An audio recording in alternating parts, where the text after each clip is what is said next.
Kundi la wanaharakati wa kimataifa kote duniani wapo mjini Cairo nchini Misri kama sehemu ya maandamano dhidi ya taifa la Israel.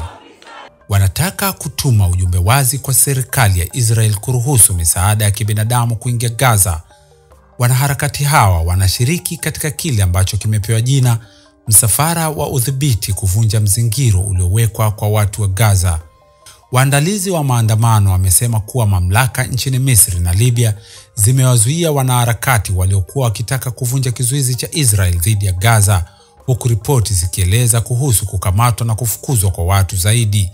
Waandaaji wa maandamano ya kimataifa ya kwenda Gaza walisema taarifa ya Ijumaa kwamba, tukinukuu, washiriki 40 wa maandamano ya kimataifa kwenda Gaza walinyang'anywa pasipoti zao katika kituo cha ukaguzi wakitoka Cairo. Wanazuiliwa kwenye joto na hawaruhusiwi kuhama. Wengine 15 wanashikiliwa katika hoteli. Mwisho wa nukuu.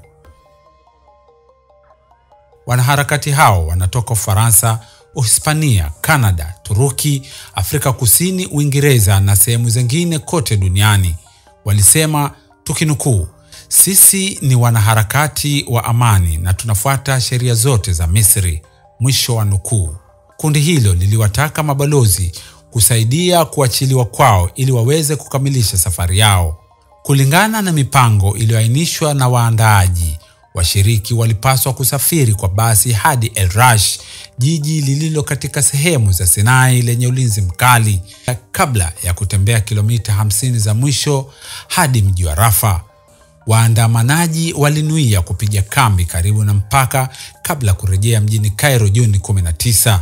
Hata hivyo, polisi wa Misri walisimamisha makundi kadhaa ya raia wa kigeni waliokuwa njiani na kulazimisha magari kuondoka takriban kilomita 30 kutoka Ismailia, nje kidogo ya mji wa Sinai. Wanaharakati walisema polisi waliwaamuru abiria waliokuwa na pasipoti zisizo za Misri kushuka na kuwazuia kupita mji wa Rafah.